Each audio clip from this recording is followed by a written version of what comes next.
இசையமைப்பாளரா திரைத்துறையில் தன்னோட பயணத்தை தொடங்கி ஒரு தயாரிப்பாளர், ஒரு நடிகராக மிகப்பெரிய உயரத்தை தொட்டவர் தான் விஜய் ஆண்டனி அவர்கள். அவர் பிச்சைக்காரன் 2 படத்தின் மூலமாக இயக்குனராகவும் அவதாரம் எடுத்தார்.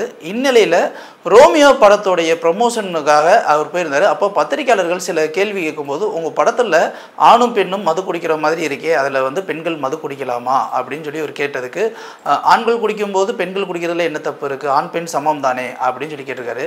இன்னொரு பத்திரிகையாளர், அப்போ நீங்கள் மதுவுக்கு ஆதரவாக பேசுகிறீங்களா, நாங்களாம் மதுவே வேண்டாம் அப்படின்னு போராடிக்கிட்டு இருக்கேன் இந்த வேலையில் அப்படின்னு சொல்லி கேட்கும்போது, அவர் என்ன சொல்லிட்டாரு அப்படின்னா, மது அப்படிங்கிறது ஒவ்வொரு காலகட்டங்களையும் ஒவ்வொரு பேரில் இருந்திருக்கு. ஜீசஸ் கூட திராட்சை ரசங்கிற பேரில் மது குடிச்சிருக்காரு. ராஜா காலத்தில் சோமாபானம்னு இருந்திருக்கு. ஒவ்வொரு காலகட்டங்களும் மதுன்ற ஒரு விஷயம் இருக்குது. மது வேண்டாம் அப்படின்னா அது ஆண்களுக்கும் வேண்டாம் பெண்களுக்கும் வேண்டாம், அது பொதுவான ஒரு விஷயம் அப்படிங்கிற மாதிரி சொல்லியிருக்காரு. இதுக்கு எந்தவித தன்னிலை விளக்கமும் கொடுக்கல.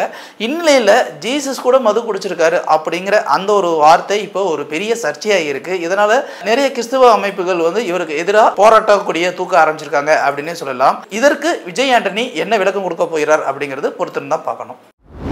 மாநகரம் படத்தின் மூலமாக தமிழ் சினிமாவில் அறிமுகமான இயக்குனர் தான் லோகேஷ் கனகராஜ். அதுக்கப்புறம் கைதி, விக்ரம், மாஸ்டர், அப்புறம் லியோ, எல்லா படமுமே வரிசையாக ஹிட்டு கொடுத்த ஒரே காரணத்தினால இப்போது தலைவர் 171 படத்தை அவர் தான் இயக்க போகிறார் அப்படிங்கிறது அது நாடறிந்த செய்தி. இந்நிலையில் அந்த படம் LCU அப்படின்னு சொல்லக்கூடிய லோகேஷ் சினிமாட்டிக் யூனிவர்ஸ் இருக்குமா அப்படின்னு சொல்லிட்டு ஏற்கனவே ரசிகர்கள் மத்தியில் ஒரு பெரிய எதிர்பார்ப்பே இருக்குது. இந்நிலையில் இந்த படம் மே மாதம் அல்லது ஜூன் மாதங்களில் படப்பிடிப்பு தொடங்கும் அப்படின்னு ஒரு கணிப்பு சொல்லப்பட்டிருக்கு. ஏன்னா வேட்டையின் படத்தை முடிச்சு வச்சுட்டு தலைவர் இன்னொரு ஹிந்தி படத்திலையும் நடிக்கிற ஐடியாவில் இருக்காரு. இது முடிச்ச உடனே தான் அவர் இதில் வருவார் அப்படின்னு பேசப்படுது. இந்நிலையில் 171 பட பூஜை எப்போ வரும் அப்படின்னு சொல்லிட்டு ரசிகர்கள் மத்தியில் ஒரு பெரிய எதிர்பார்ப்பு நிலவிக்கிட்டு இருக்கு.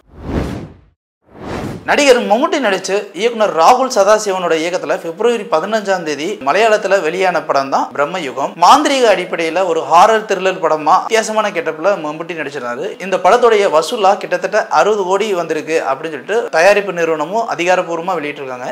இந்நிலையில் இந்த படம் இப்போ OTTல ரிலீஸ் ஆயிருக்கு. சோனி லைவ்ல இந்த படம் இன்னைக்கு ரிலீஸ் ஆயிருக்கு. இதை ரசிகர்கள் எல்லாருமே கொண்டாடிக்கிட்டு வராங்க.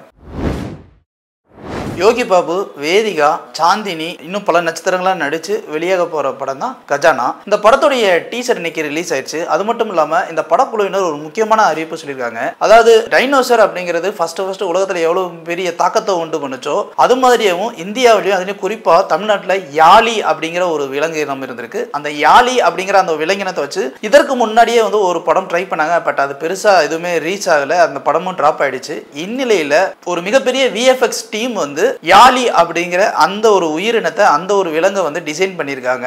யாழி அப்படிங்கிற அந்த விலங்கு பத்தின கதாபாத்திரம் தான் இந்த படம் முழுசுமேவும்.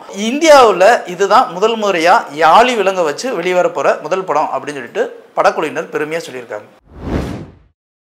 சமீபத்தில் தன்னுடைய 38வது பிறந்த நாளை கொண்டாடிய இயக்குனர் லோகேஷ் கனகராஜுக்கு சகல விதமும் பாராட்டுகள் வந்துகிட்டே இருக்கு. இந்நிலையில் அவர் சூப்பர் ஸ்டார் ரஜினிகாந்தை வச்சு 171வது படமா இயக்க போறார் அப்படிங்கிறது எல்லாருக்குமே தெரிஞ்ச ஒரு விஷயம். இந்த படத்தை சன் பிக்சர்ஸ் தான் தயாரிக்க போறாங்க அப்படிங்கிறதும் தெரிஞ்ச ஒரு விஷயம் தான். இந்நிலையில் LCUன்னு சொல்லக்கூடிய லோகேஷ் சினிமாட்டிக் யூனிவர்ஸ் அப்படிங்கிறது ஒரு பேசு பொருளாவே பேசப்படுது. அதாவது அவருடைய படத்துடைய முந்தைய கேரக்டர் ஏதாவது இந்த படத்தில் எங்கேயாவது லிங்க் கொடுத்து அதை ஃபீட் பண்ணுவாரா அப்படிங்கிற எதிர்பார்ப்பு ரசிகர் மத்தியில் எப்பவுமே ஒன்று வந்துகிட்டே தான் இருக்கு. இந்நிலையில் லோகேஷ் கனகராஜ் ஆல்ரெடி சொல்லியிருந்தாரு 10 படத்துக்கு மேல நான் இயக்க மாட்டேன் அப்படின்னு சொல்லிட்டு. ஒருவேளை லோகேஷ் கனகராஜோடைய இறுதி படமா கைதி 2க்கு அப்புறம் விக்ரம் 2 தான் இருக்குமோ அப்படின்னு சொல்லப்படுது. அந்த விக்ரம் 2 பட்ஜெட் கிட்டத்தட்ட 100 கோடிக்கு மேலேயும் இருக்கலாம் அப்படின்னு சொல்லப்படுது. அதுலேயும் குறிப்பா சூர்யா நடிச்ச அந்த ரோலக்ஸ் கேரக்டர் இதுக்குன்னு தனியா டிசைன் பண்ணி ஒரு படத்துக்கு ஃபர்ஸ்ட் ஆஃப் வரைக்கும் கொண்டு போகலாம் அப்படிங்கிறதும் ஒரு தகவல் வெளியாயிருக்கு. எது எப்படியோ இது ரசிகர்களுடைய அனுமானமா இல்ல படக்குழுவினருடைய அடுத்த பிளானிங்கா அப்படிங்கிறது அடுத்து வர அப்டேட்ல தான் நமக்கே தெரியும்.